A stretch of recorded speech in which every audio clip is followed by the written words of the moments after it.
রান্নাঘরে এলাম, রান্নার প্রস্তুতি। আজকে মঙ্গলবার, বুঝতেই পারছো, নিরামিষ। তো নিরামিষ একটু বেশি রান্না করতে মন চায় এখন মেয়ের জন্য।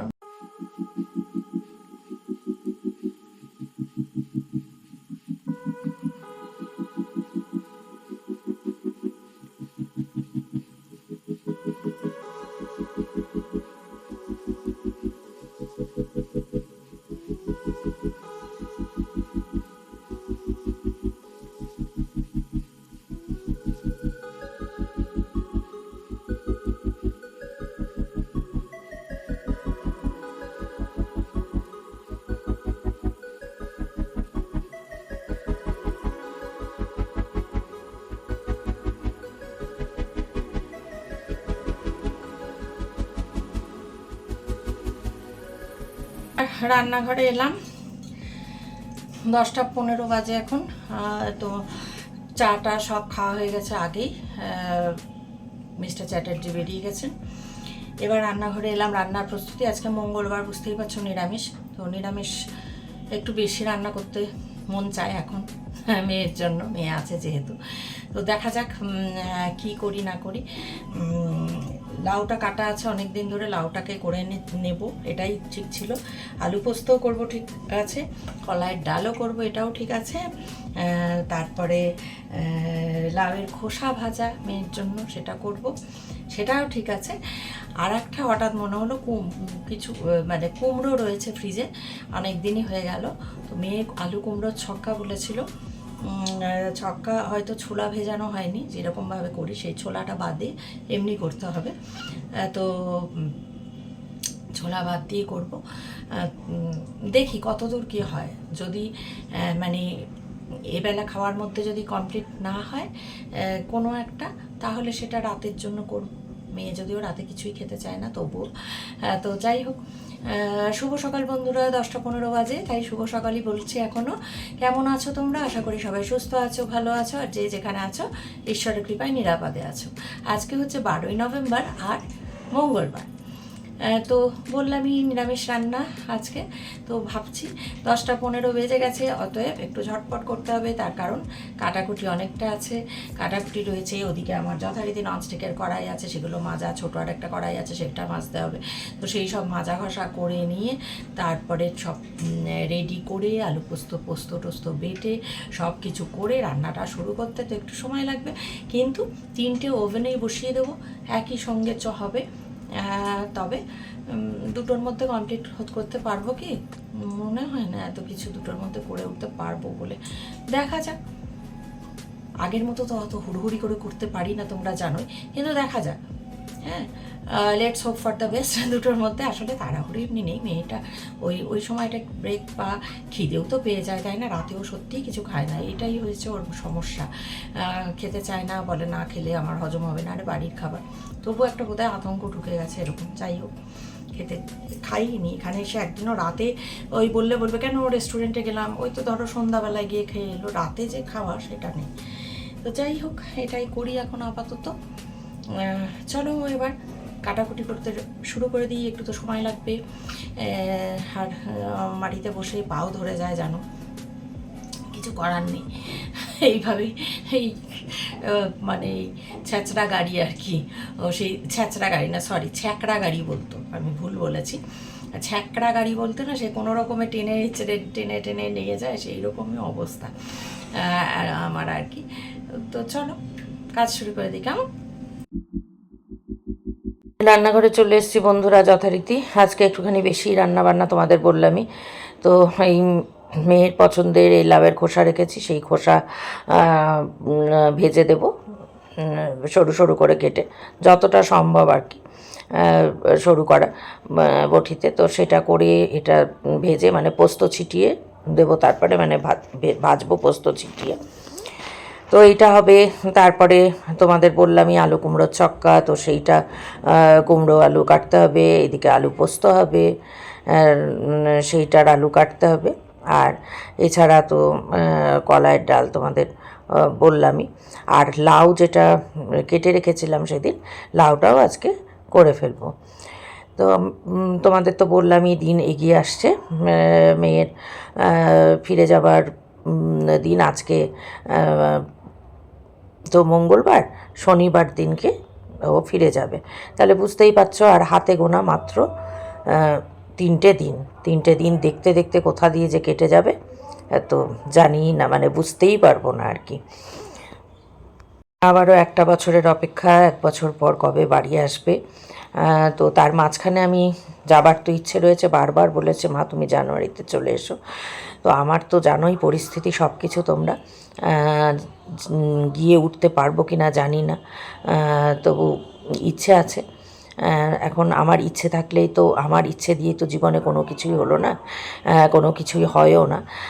তো সেই কারণে জানি না, মেয়ে ও বারবার বলেছে এবং ওর বাবাকেও বারবার বলেছে। তখন বলেছেন আচ্ছা যাব, তবে ওনার তো কোনো ঠিক নেই, যাতে আমি যেতে না পারি, আমার যাওয়াটা আটকানোর জন্য সব কিছুই উনি করতে পারেন। এই বছর যখন গেলাম এপ্রিল মাসে টিকিট কাটা হয়ে গেছিলো ওনারও, কিন্তু তারপর বললেন আমি যাব না, সেই টিকিট ক্যান্সেল করতে হলো। জানোই ক্যান্সেলেশনের জন্য আর কোনো মানে রিফান্ডও হয় না, কিছুই না, তো রিফান্ডও হয়নি। তো এইরকম আর কি ব্যাপার। কাজেই এখন যদি হ্যাঁ বলেন, টিকিট কাটার পর যেদিন যাওয়ার দিন হয়ে আসবে তখন হয়তো বলবেন যে যাব না এবং আমাকেও যেতে মানে দেবেন না, নানা রকম করবেন। তো আর কি বলবো বলো, আমি বলেছি না আর বলতে চাই না, তার কারণ মেয়ে আসার আগে থেকে যা চলছিল, মেয়ে আসার পরও হয়তো বাইরে বেড়ানোর ছবি টবি তোমরা দেখেছো, ব্লগ দেখেছো, মনে হচ্ছে হয়তো যে দিব্যি সুন্দর ভালো লাগছে, কিন্তু আমরাই জানি যে ওই বেড়ানোর মানে ভেতরের আসল সমস্ত ঘটনা। বেরিয়েছি তো বটেই, কিন্তু তারপরে ঘরে ফিরবার পর বা গাড়িতেও যে ভাষা শুনতে হয় আমাকে, সে তো আর বলার নয়। তো এই যাই হোক, এবার মেয়েটা বললাম যে ফিরে যাওয়ার দিনে যত এগিয়ে আসছে, আমার ওকে ছেড়ে থাকার কষ্টটা যত, তার থেকেও বেশি কষ্ট হচ্ছে যে সেই শুরু হয়ে যাবে, সেই আবার ওই একই রকম, এবং সেই গালিগালাজ তো চলছে, এখনও চলছে অবশ্যই, কিন্তু যেহেতু মেয়ে রয়েছে তো প্রোটেকশানের ব্যাপার একটা রয়েছে ধরো, কিন্তু তারপর তো আবারই, তো কী আর করা যাবে, এই আমার ভবিতব্য তো মেনেই নিয়েছি। আর এটা নিয়ে আমি খুব ফ্রাস্ট্রেটেড এটা বলবো না, কারণ খারাপ লাগা একটা আছে, অবশ্যই খারাপ লাগে যে এরকম জীবন, এরকম লাইফ হয়তো আমি ডিজার্ভ করতামই না, কিন্তু কিছু করার নেই, ওই যে কর্মাই বলো আর যাই বলো, মানতে তো হবেই। খারাপ লাগাটা থাকলেও যেটা বলছিলাম, কিন্তু ফ্রাস্ট্রেশন নেই, বা ওই রকম নয় যে অনেকে আছে দেখবে ফ্রাস্ট্রেশন, নিজের ফ্রাস্ট্রেশনটা বার করে অন্যের ওপর দিয়ে। মানে ধরো তোমাকে পেলো সামনে, এমন কিছু কথাবার্তা বলে দিল যেটা তোমার পক্ষে নেওয়াটা মানে অসম্ভব মানে তোমাকে আঘাত দিয়েই কথা বললো, কারণ তার ফ্রাস্ট্রেশনটা তোমার উপর দিয়ে ওভাবে বার করলো। যে ফ্রাস্ট্রেশনটা হয়তো নিজে বার করতে পারে না, সেটা কাউকে একটা টার্গেট করে নেয়, তার উপর দিয়ে বের করে। এই হচ্ছে দুনিয়া। কাটাকুটি সব হয়ে গেল বন্ধুরা, এবার সবজিপাতি ধোয়াধুয়ির পালা, এগুলো সমস্ত ধোবো, তারপরে এই দেখো ডাল বসাবো, তারপরে ডাল বসানোর আগে একটুখানি আলু পোস্তর আলুটা একটুখানি ভাপিয়ে নেব, তো এইগুলো করব। মেয়ে ফিরে যাওয়ার পর রান্নাবান্না আবারও বন্ধ করব। কেন বলো তো, আর ইচ্ছে করে না তখন, আর বিশেষ করে বললাম যে এত বাজে কথা শুনতে হয়, তখন আর মনে হয় না যে আর কিছু করি, বা সেই উৎসাহটা পাই না। হয়তো মাঝে মধ্যে এক আধ দিন করবো, কারণ কিছু ফ্রিজে তো থেকে গেছে, সামান্য কিছু জিনিস, মোটামুটি মেয়ের পছন্দে সব কিছুই চেষ্টা করেছে খাওয়াতে, তবে ওই মাছের ডিমটা পাওয়া যায়নি, মানে যেটা ওর বাবা বলেছেন যে পাননি, তো সেইটা হয়নি। আর আরেকটা জিনিস ছিল, সেটা হচ্ছে চিতল মাছের মুইচা ও ভালোবাসে, সেটাও হয়নি, আর একটা পটলের দোরমা, সেটাও হয়নি। এই 3টে জিনিস বাকি আছে। যাই হোক, নেক্সট বার আসবে যখন, তখন এই 3টে আগে দেব, তারপরে অন্যগুলো করব। তো তো এখন কিছু করার নেই, ওর কাছে গিয়ে তো সবটা হবে না, কারণ সব কিছু প্রথম কথা মাছ তো পাওয়াই যায় না, সেটা একটা ব্যাপার। মাছের ডিম বা মাছ কোনোটাই ওখানে পাওয়া যাবে না। আর পটলের দোরমাও ঠিক মনোপুত করা যাবে না, কারণ যদি আমিষ করি, যদি চিংড়ি মাছ দিয়ে করি ছোট, সেই ছোট চিংড়ি মাছও পাওয়া যাবে না, বা পাওয়া গেলেও জানি না পারবো কি না, চেষ্টা করতে হবে, দেখতে হবে। কারণ পটলের দোরমার পটলটা জানো একদম কচি পটল হলে হয় না, একটু বড় লাগে, দেখা যাক। চলো কড়াইয়ে তেল দিয়ে দিই। এই কড়াইটা না কিছুতেই উর্মিলা মেজে তুলতে পারে না, দেখো এই দাগ, বা সময় দেয় না, তুলতে পারে না বলবো না, হয়তো সেই সময়টাও দেয় না, সেই কারণেই, তা না হলে কি আর উঠতো না। তো এরপরে যাই হোক বলবো একদিন যে তুমি 2 দিন 3 দিন হোক, যখন আর কি মানে রান্না করবো না সেই সময় বলবো 2 দিন লাগুক 3 দিন লাগুক তুমি কড়াইটা কালিটা তোলো। তো সেটাই, আগে আমি আলু কুমড়োর ছক্কাটা বসাবো। তোমাদের বললামই ছোলা নেই, এই 5 ফোড়ন, শুকনো লঙ্কা আর একটু হিং দিয়ে দিলাম, আর ছোলা ছাড়াই করছি এইটা। আলু আর কুমড়ো একবারেই দিয়ে দিলাম, একবারেই এখানে ভাজা ভাজা হয়ে যাবে।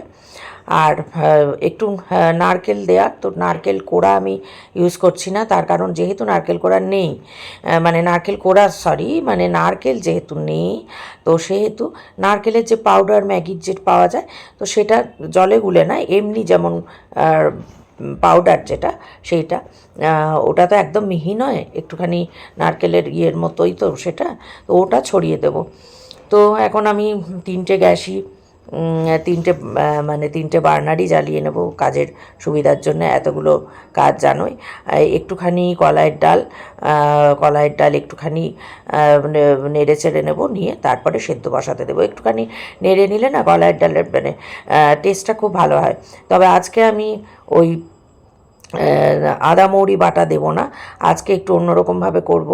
আজকে আলু পোস্তটাও একটু অন্যরকম করব, মানে এর আগের দিন মেয়েকে যে আলু পোস্তটা খাইয়েছি বাঁকুড়া স্টাইলে, আজকে সেটা করছি না, আজকে একটু আলু পোস্তটাও অন্যরকম করব, কলাইয়ের ডালটাও আজকে একটু অন্যরকম করব। তোমরা ভাববে কলাইয়ের ডাল আবার কী করে অন্যরকম, কলাইয়ের ডালে ফোড়ন দেব শুধু, কিন্তু আদা বাটা আর মৌরি বাটা দেবো না, ইউজ করব না। তো যখন ফোড়ন দেব তখন তোমাদের সঙ্গে শেয়ার করছি। এখন দেখো এটা ড্রাই রোস্ট হয়ে গেল, তো মুছেও নিলাম কড়াইটা। এইবার একটু পোস্তটাকে একটুখানি ড্রাই রোস্ট করে নিচ্ছি, কারণ ড্রাই রোস্ট করে নিলে পোস্তটাও কিন্তু ভালো হয়। এই আগের দিন যে আলু পোস্ত করেছিলাম সেদিন অবশ্য ড্রাই রোস্ট করিনি, আজকে একটুখানি ড্রাই রোস্ট করে নেব, করে আগে শুকনো ঘুরিয়ে নেব, তারপরে করব। তো এইভাবে ঝটপট ঝটপট সবগুলো করছি, তার কারণ মেয়ে তো কাজ করছে এখন অফিসে, ওই ফাঁকে একটা সময় 1:30 2টোর মধ্যে যদি হয়ে যায়, আশা করছি তো হয়ে যাবে, যেহেতু ঝটপট শুরু করে দিয়েছি। কিন্তু একটু গ্যাসের এটা দেখে মনে হচ্ছে হালচাল ফুরিয়ে যেতে পারে। আলু কুমড়োর ছক্কাটা দেখো অনেকটাখানি মজে গেছে, একটুখানি এবার সুগার ফ্রি দিয়ে দিলাম। এই নিরামিষ তরকারিগুলোতে একটু মিষ্টি মিষ্টি হলেই ভালো লাগে, মিষ্টি মিষ্টি বলতে খুব মিষ্টি নয়, একটু একটু সামান্য মানে ব্যালেন্স। এবার কাঁচা লঙ্কা দিয়ে দিলাম, আর ওইদিকে গরম জল আমি সবসময় রেডি করে রাখি, মানে কারণ গরম জল তো লাগবেই ব্যবহার করতে। তো যাই হোক, এই হুটোপাটি করে এই যে মশলা দেখো একটুখানি গুলে নিলাম। মশলা বলতে ওই একটুখানি আদা বাটা, ধনে জিরে গুঁড়ো, এই হলুদ গুঁড়ো তো দিয়ে দিয়েছি আগেই। তো এখানে অনেকটাই এগুলো ভাজা ভাজা হয়ে এসছে। তো আলু কুমড়োর ছক্কাটা আমার হয়ে এসে, এই দেখো নারকেলের পাউডারটা আমি ওপর থেকে ছড়িয়ে দিচ্ছি। তো যাই হোক, ঘরে নারকেল না থাকলে এইভাবে দিয়ে নিতে হয়, ওই জন্য আমি সবসময় রাখি। একটুখানি দেখো জল তো দিয়ে দিতেই হবে, তার কারণ একটু যেটা সিদ্ধ হবে একটুখানি। কুমড়ো ছক্কা হয়ে গেছে, এইবার আবার আমি কড়াই বসিয়ে তেল দিয়ে দিলাম। এইখানে তেলটা একটু গরম হয়ে গেলে, আজকে তোমার বললামই একটু আলু পোস্তটা একটু অন্যরকম করে করব, তো সেই জন্য দেখো তেল গরম হতে হতে আমি আবার এদিক ওদিক সেদিক করে অন্য কাজগুলো করে নিচ্ছি। একদম সুন্দর ভালো গরম হয়ে গেছে তেলটা। আজকে আমি 5 ফোড়ন, শুকনো লঙ্কা দিচ্ছি, আর এই দেখো আলুগুলো একটু ভাপিয়ে রাখা হয়েছে। তো আলুগুলো একটু বেশি করে ভাপানো হয়েছে আজকে, তার কারণ বললামই একটু আলু পোস্তটা একটু অন্যভাবে করব। কীরকমভাবে? আলুটা একটু বেশি ভাপিয়েছি, কারণ আলুটা একটু ভেঙে ভেঙে ভাঙা ভাঙা করে করব আলু পোস্ত। মানে আগের দিন একরকম করেছি যেমন আলু পোস্ত হয় বললামই তোমাদের বাঁকুড়া স্টাইলে, আজকে একটু আলুটা ভাঙা ভাঙা, মানে অনেকটাই সিদ্ধ ইচ্ছা করেই করেছি, নুন দিয়ে নিলাম। এবার এটা হয়ে যাক, এটা একদম ভাঙা ভাঙা হয়ে যাবে। তারপর তো পোস্তটাও বললাম আজকে ড্রাই রোস্ট করে তারপরে বেটেছি। তো চলো হতে থাকে এটা। পোস্তটা ভাঙা ভাঙা হয়ে গেছে অনেকটাই, তারপরে পোস্ত বাটাটা দিয়ে দিচ্ছি। তোমাদের বললামই একদম আজকে মাখা মাখা, মানে আলুটা মানে ভাঙা ভাঙাই হয়ে যাবে। তো আজকে দেখো আবার একই জায়গায় রয়েছে, কোনোভাবে হাতের ঠেলা খেয়ে হয়তো ক্যামেরাটা অন্যদিকে সরে গেছে, ওই জন্য তোমাদের দেখতে একটু অসুবিধা হচ্ছে। এই দেখো যেই জল, আলুর সিদ্ধর যে জলটা ছিল সেইটা দিয়েই মিক্সির বাটিটা ধুয়ে দিয়ে দিচ্ছি। আজকে জল দেবো না, একদমই মাখা মাখা, আর যেহেতু বললাম ভাঙা ভাঙা, একদমই অন্যরকমভাবেই আজকেরটা হচ্ছে। ওইদিকে দেখো ভাত হচ্ছে, আর এইদিকে আলু কুমড়োর চক্কাটা মানে এগুলো সিদ্ধ হয়েই গেছে, হয়ে এসছে। এদিকে আলু পোস্ত হচ্ছে। তো এটা হয়ে যাক, হয়ে গেলে তারপরে লাস্টে ডালের দেবো। একটুখানি দেখো ঘি ছড়িয়ে দিলাম, নারকেল তো আগে দিয়েছি তোমরা দেখিয়েছো, একটুখানি ঘি ছড়িয়ে দিলাম। এইবার একদম আমার কমপ্লিট হয়ে গেল আলু কুমড়োর ছক্কা। আবারও বলছি ছোলা ছাড়াই ছক্কা করছি। এটা একটা বাটিতে, মাইক্রোওভেন প্রুফ বাটিতে ঢেলে নিচ্ছি, কারণ কড়াইটা আমার লাগবে আবার।